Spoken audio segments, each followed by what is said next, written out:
Ó, Thiagão, toque me voa, irmão. Hoje tem que agilizar. Vários jogos do Campeonato Brasileiro e eu quero secar. Mas de forma nenhuma eu quero deixar de ouvir aqui, né? Trocar aquela ideia com você, Thiagão. Então vamos agilizar essa resenha. Calma, família. Captei a sua mensagem e eu prometo que vai ser um vídeo bom, com muita qualidade técnica, mas um vídeo rápido. Vou deixar para repercutir os resultados amanhã, porque né, os jogos ainda estão rolando. Fluminense, Grêmio, Coritiba e RB Bragantino, Vitória e Remo. No momento que eu estou gravando esse vídeo, nenhum jogo terminou, tá, família? Então a gente vai trocar uma ideia sobre os resultados amanhã. Mas é um vídeo rápido, realmente. A gente vai falar um pouco aqui sobre o Brenner e também o Inestrosa. Comentar também sobre o jogo de amanhã contra o Mirassol, já que a gente tem um desfalque, né, do PH. Falar sobre reforços, claro, trazendo aqui um corte do Pedrinho, que deu uma entrevista hoje para o canal Podcast Cruz Maltino, e aí eu separei aqui o corte dele falando das negociações com o Cuiabano e também com o Spinelli, e trazer aqui dois jornalistas para a gente debater, né, esse início do campeonato, o início do nosso Vascão.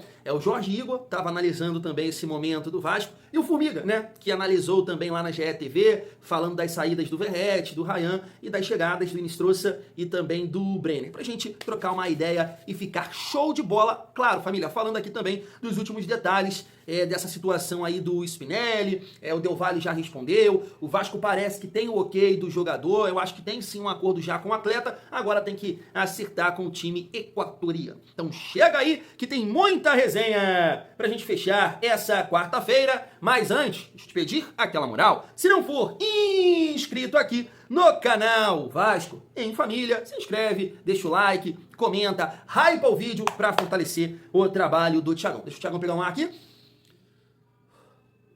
Vamos começar. Tá na tela, família? Olha só, Brenner e Marino estão regularizados e liberados para estrear pelo Vasco. Porém, nenhum dos atletas vai para esse jogo contra o Mirassol. Ambos vão precisar de alguns dias de treinamento para melhorar a parte física. Brenner não joga uma partida oficial desde o final de novembro e Marino não atua desde do dia 17 de dezembro. Mas é aquilo, né, família? Poxa, são dois jogadores jovens, né? O Brenner tem 26, 25 por aí. O Marino 23, então vão conseguir aí, né, o mais rápido possível estar em campo, ritmo, né, aprimorar a parte física. Espero que, né, eles, né, já possam ali jogar contra o Madureira, por exemplo, alguns minutos, e, né, tá à disposição no jogo em casa contra a Chapecoense, porque no momento a Chapecoense não tá de bobeira não. Tava ganhando o Santos por 1-0, né? Vamos ver como é que vai terminar essa partida. Mas assim, família, eu acho que de um modo geral a gente não tava contando. Você tava? Né? Acho que não, contando com o Brenner e com o Marino. Tava ali, claro, na expectativa principalmente do Marino, né? Porque o Brenner acabou demorando aí essa questão de alguma documentação lá da Itália. O Marino ficar ali no banco, mas, né, o Vasco tomou a decisão de não levar, de deixar aqui no Rio de Janeiro a galera, né, treinar os dois aí e ficar à disposição bem fisicamente para nos ajudar no decorrer da temporada. Família, vamos seguir a nossa resenha. Deixa eu trocar uma ideia com vocês sobre essa péssima notícia. Vamos lá. Paulo Henrique está fora dos relacionados para a estreia do Brasileirão diante do Mirassol. O Vasco informou que o lateral direito sentiu dores no pé esquerdo e foi encaminhado para o departamento médico. Uma péssima notícia. Por quê? Thiagão, não vai fazer falta nenhuma, Thiagão. Tá matando a planta. Não é isso, família. É aquilo que eu comentei com vocês durante esses dias. Eu gostaria de ver o Vasco com PH, porque tá mal, muito mal tecnicamente, errando coisas assim, bizonhas, né? A gente pode colocar dessa forma. Mas é um cara que tem saúde. Ainda assim tem saúde, aí ajuda mais a gente lá na marcação, né? Esses jogadores de velocidade, ele consegue combater melhor que o Puma, por exemplo. O Puma tá numa fase melhor, sem sombra de dúvidas, mas o Puma não marca bem pelo lado direito, ele não marca bem, não sei o que acontece, né? Eu acho que é a perna dominante dele e tal, e aí ele sobe mais e acaba tendo mais dificuldade para marcar pelo lado direito. E aí no lado esquerdo vai a bomba do Piton, a Avenida Piton. Nesse momento tá pior ainda. Então, eu tava com a expectativa, mesmo entendendo que, poxa, seria difícil o Diniz fazer isso, colocar o PH na direita e o Puma na esquerda. Cara, a partida que o Piton fez contra o Mirassol, eu tô com muito medo do Piton amanhã. Sinceramente, cara, porque o Piton tá em outra rotação e vai pegar uma galera, né, cheia de tesão, que é o time, né, do Mirassol, né, sabendo que é importante pontuar no início do campeonato, até porque quando chegar Libertadores, Copa do Brasil, se você tiver pensamento deles, tiver ali com uma gordurinha, você consegue preservar os principais jogadores e tudo mais. Agora, né, tomando porrada já no início da competição, então, cara, partida importante pro Mirassol e o Vasco tem que entrar bem, tem que entrar ligado. Espero que o Piton, poxa, sabe, né? Vamos ver o que vai acontecer amanhã, família vascaína. Deixa eu passar aqui esse corte do Formiga e também do Jorge Igor, e depois eu volto aqui pra gente trocar uma ideia ainda sobre o jogo contra o Mirassol, mas falando um pouco também do Vasco na temporada, principalmente nessa competição, família. Se liga só. E o Vasco eu também coloquei aí. Eu fiquei pensando muito nessa colocação do Vasco, que manteve o Fernando Diniz, mas perdeu seu principal jogador. Acho que isso vai ser um baque muito grande. Você tem que achar no mercado jogadores que se encaixam no estilo do Fernando Diniz para repor uma saída de um cara diferente, que era o Ryan. Diferente, já anunciado ontem pelo Bournemouth da Inglaterra. Perde o Verratti também, né? Perdeu os artilheiros de 2025. Muito pesado pro Vasco. Mas tem um mando de campo forte que é São Januário, tem ainda alguns jogadores que se mantêm, que são de um bom nível, né? Você tem o Léo Jardim ainda, você tem o Felipe Coutinho ainda, né? Você tem o Andrés Gomes, que fez alguns bons jogos com a camisa do Vasco, foi vice-campeão da Copa do Brasil, tem que administrar também uma frustração de não ter conseguido um título que estava perto, mas o Vasco me dá a mesma sensação do Inter. A sensação de obra incompleta, né? De um time que vai encontrar reforços ao longo do campeonato. Vai encontrar soluções, vai precisar, vai ser obrigado a encontrar soluções, mesmo com poucos recursos e com o mercado tão difícil. Então acho que o Vasco é meio de tabela, mas assim, com uma atençãozinha para baixo, sabe? Ficar de olho ali embaixo. É tipo o Red Bull Bragantino, que eu botei ali, brigando por Libertadores, mas mais pra meio de tabela que Libertadores, sabe? É o Vasco, é mais ou menos isso. Mais ali pra baixo do que pra onde ele tá. Não como artilheiro do Brasil. Não foi uma escolha do Vasco, né? O Verratti pediu pra sair e tal. E eu acho que o torcedor do Vasco, a boa parte, é muito grato do que fez o Verratti nos momentos muito ruins. E a saída do Ryan, ela é muito impactante, porque ele é o cara que elevava o nível. Assim, eu acho que o Vasco fez contratações bem interessantes pra linha de frente. Ele pode ter um trio e um quarteto ofensivo de muita movimentação, de muita intensidade, enfim. Mas tem o restante, a parte defensiva e tal, eu acho um incógnito. Eu acho que o Vasco, enfim, vem de um jogo muito bom contra o Boa Vista, aí, um 3-0 fora, estreia contra o Mirassol lá, que é embaçadíssimo, e aí que de repente pode ter um termômetro.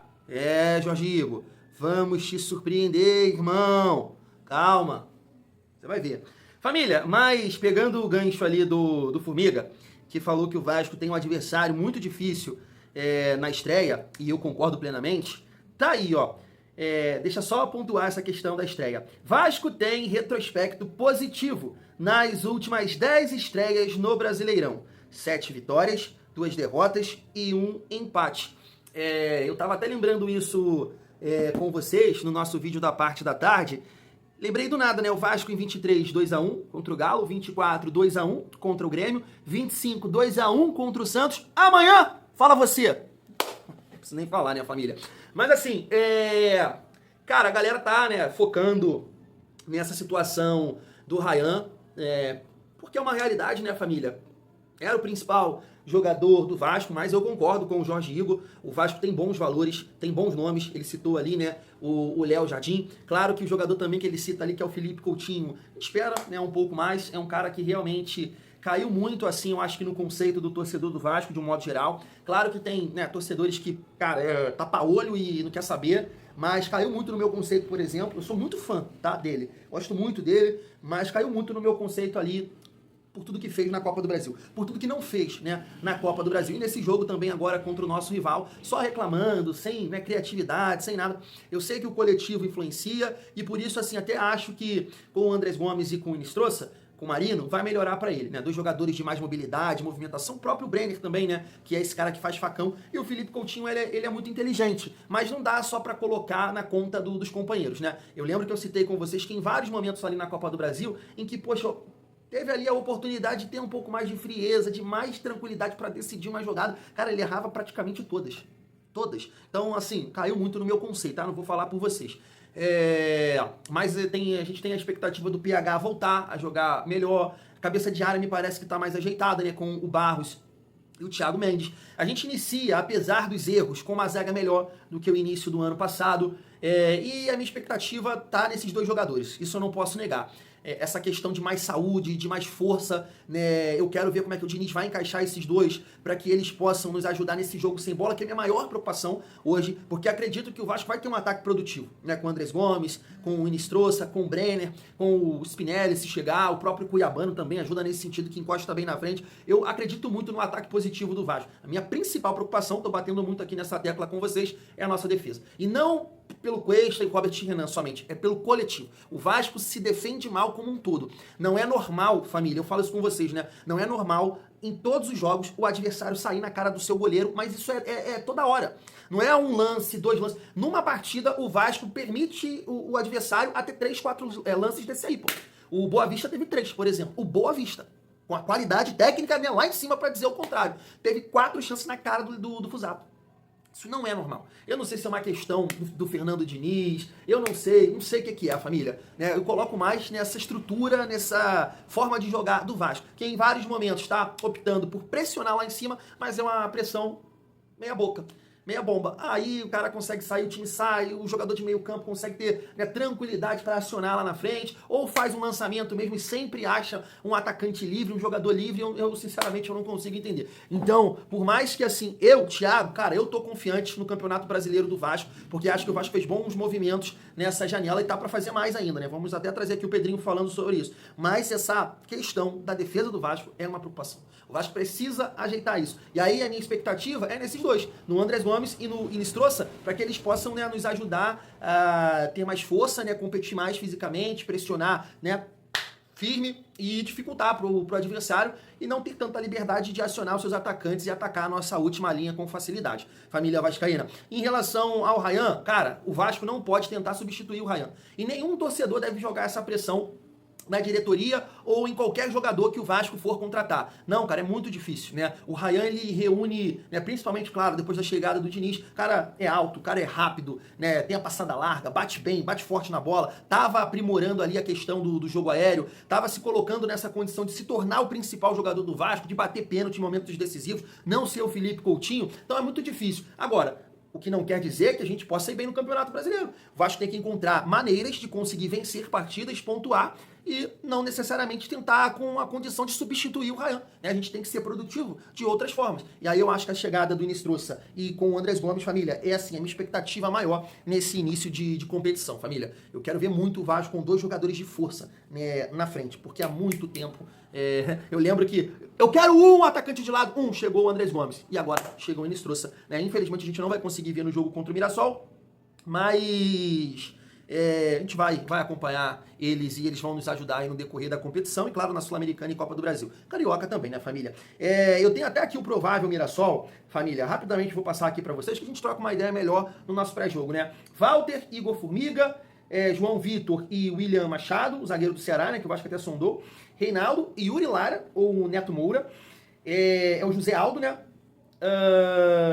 O Eduardo, aquele que jogou no Botafogo, Negueba, Alisson e Renato Marques. Esse Renato Marques aqui fez um gol no Vasco, aqui em São Januário. É atacante de mobilidade, centroavante né, rápido, ataca a última linha. O Alisson a gente conhece bem também, jogou contra o Vasco. O Negueba fez o gol, né, numa falha do Fusato, no 3-2 lá. O Fusato, o primeiro gol foi do Negueba, dá uma porrada. O Negueba não jogou nesse jogo contra, pode ter entrado assim, eu tô falando um time titular. Jogou o Galeano. Então vamos ver, né, se vai ter alguma mudança em relação aqui a esse time, mas eu espero que o Diniz possa escolher na frente, cara, o David. Aí é isso que eu tô falando, né? Eu vou observar o que o Diniz vai fazer nesse Campeonato Brasileiro já pelo início da competição.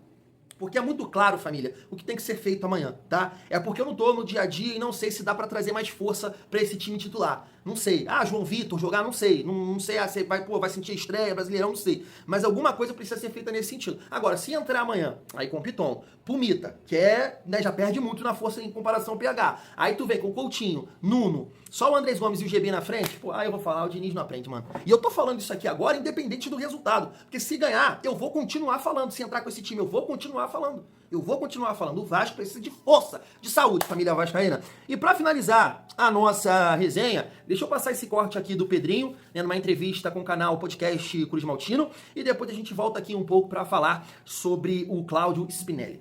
Vamos lá. Expectativa muito em cima do Cuiabano, que está sendo noticiado tanto lá fora quanto aqui no Brasil, e também o Spinelli agora. Existe esse tipo de negociação? O Vasco está indo atrás desses dois jogadores? Existe. A gente sabe que a janela europeia fecha antes, então tem todo um processo mais rápido e acelerado, só que sempre com a responsabilidade financeira, que é um dos pilares, obviamente, da minha gestão. O início da gestão, ela teve um cuidado muito grande, né? Porque era um período onde a gente entrou com caixa zero, por isso até o motivo da recuperação judicial, e dentro do processo de recuperação judicial a gente consegue gerar fluxo de caixa e consegue fazer movimentos melhores no mercado, e agora é um processo diferente do início da gestão. Contratações melhores, a gente vai subindo um pouquinho a prateleira, mas ainda a gente consegue visar um pouquinho as oportunidades, sempre com opção de compra, muitas vezes não com a obrigação, porque a gente trabalha sempre com o ordinário, não com o extraordinário, a gente não conta com o que a gente pode ganhar, e sim com o que a gente vai ter em caixa, para não correr nenhum risco de descumprimento até dos processos estabelecidos pelo juiz dentro do plano de recuperação judicial. Mas a gente está indo bem no mercado, é lógico que os jogadores que chegam com um grande potencial, mas depende muito do que vai acontecer aqui. Algumas contratações dão certo, outras não. Isso depende muito da adaptação, do rendimento. Mas são jogadores que são jogadores já carimbados, né? O Henrique trouxe é um jogador de muito potencial, que a gente já, desde o ano passado, a gente já foi atrás, mas com uma proposta abaixo, porque a gente queria, mas ia dentro das nossas possibilidades. Dessa vez a gente foi um pouco mais agressivo, obviamente respaldado por uma questão orçamentária. E deu tudo certo. O Brenner também é um jogador que já tem assim uma história marcada, assim, não é um teste, né? Um jogador que é uma aposta, um jogador já que tem um mercado forte já dentro do Brasil e na Europa, então são jogadores importantes que chegam para ajudar. Tamo junto, presidente Botocado. É isso aí. Família, eu não sei a sua visão, mas o Thiagão, né, acredita, tá gostando do trabalho do Pedrinho. Eu super entendo que, né, não dá para acertar em todas as negociações. Vira e mexe aqui, eu cito exemplo para vocês. E a situação do Vasco não é fácil, nada fácil, mas é isso, né? Dentro de um planejamento, de fato, né, os nomes estão melhorando. Poxa, Inestrosa, o Cuiabano, família, são jogadores jovens e com mercado, negociações difíceis. E o Vasco tá aí se colocando, né, nessa briga aí para contratar esse nível de jogador com potencial físico e técnico, né? Há quanto tempo eu falo isso aqui com vocês? Poxa, eu sei que é difícil contratar saúde e qualidade. E o Vasco, né, pouco a pouco tá se ajeitando aí, família vascaína. Então, né, o trabalho do Pedrinho, eu vou falar por mim novamente, cara, eu gosto.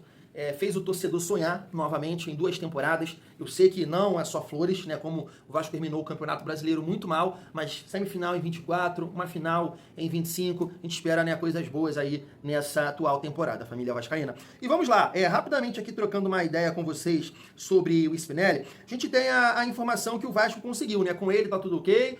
O jogador quer jogar no Vasco. Inclusive, né, a galera tava postando isso aqui, ó, que a esposa do Spinelli já tá seguindo o Vasco. Tô mostrando a foto aí pra vocês. Cara, e esse casal já me ganhou. Sabe a trilha sonora aqui da foto? Bon Jovi.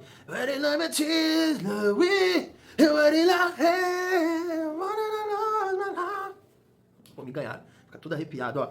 E aí, família? Ai, meu Deus do céu, o Thiago é muito louco. Deixa eu falar com vocês, ó. A primeira proposta do Vasco para contratar o centroavante Cláudio Spinelli foi de empréstimo com opção de compra e foi prontamente recusada pelo Independiente del Valle. O clube equatoriano quer algo em torno de 3 milhões de dólares, 15 milhões e meio na cotação atual pelo jogador. A posição do Vasco é de que essas cifras são elevadas. O clube tenta desbloquear a operação com um empréstimo com opção de compra e metas futuras, né, família? O canal Atenção Vascaínos noticiou isso aqui, ó. A negociação por Cláudio Spinelli está próxima de um desfecho informa o canal Atenção Vascaínos, né? E em caso de acordo, o salário de Spinelli será menos da metade do que recebia Pablo Verratti. Cara, foi um dos pontos que eu toquei, né? Quando o Verratti estava ali para sair, surgiu essa possibilidade, e eu comentei com vocês, né, que eu era a favor da saída justamente por isso, porque eu tinha esse entendimento, eu sabia disso. O Verratti conseguiu se valorizar no Vasco, e não tô aqui reclamando, ele merecia realmente isso aí, esse salário. Então, mas era um jogador que não ia entregar o quanto ele ganha, o quanto ele recebe. E aí, de repente, o Vasco consegue, né? Um jogador mais jovem, um jogador com a saúde, que o Vasco precisa de saúde, é metade do salário, e de repente vai e contribui. Tá aí, grande jogada. É isso. É isso, a gente não tem que colocar o jogador acima do clube, é só ter respeito, família vascaína. Eu tava vendo em outro lugar que o Tajeres, da Argentina, tentou a contratação do Spinelli, e não sei, eu acho que basicamente nesse modelo que o Vasco quer. E aí o Independente Del Valle recusou e pediu 3 milhões de dólares. Né? Acho que faz todo sentido a gente colocar esse corte do Pedrinho e trocando uma ideia sobre o Spinelli, sobre os valores, porque ele acabou de explicar, né? Ele não vai fazer uma negociação com obrigação de compra sem ter as condições para fazer isso. Então o Vasco já fez aí investimentos no Brenner, né? No Inestrosa, no Marino, tem que me acostumar com o Marino. E agora vamos ver o que vai acontecer aqui em relação ao Spinelli. De repente o jogador tem papel importante nessa negociação, força alguma coisa, abre mão ali de outras coisas, e aí metas, né, acessíveis, e o Vasco, né, traz o jogador e compra no final do empréstimo. Vamos ver, né, família, o que vai acontecer. Eu acho que é mais um nome que boa parte da torcida do Vasco gosta, né? Assim como o Cuiabano e também o Spinelli, família vascaína. Vamos aguardar, né? A gente vai ficar aqui na espera, porque eu entendo que sim, o Vasco precisa desse perfil de jogador, e aí você já tem variações para fazer, né? Você vai ter um 9 de mobilidade, você vai ter um centroavante que também, né, tem uma capacidade ali de sair da área, não é um primor técnico, mas sabe sair, então você ganha variações. E até em momentos do jogo, você pode jogar, né, com os dois juntos ali, né, num 4-4-2, precisando do resultado, os dois na área. Eu acho que, né, só quem tem a ganhar é o Fernando Diniz, o Vasco e os seus torcedores. Fui!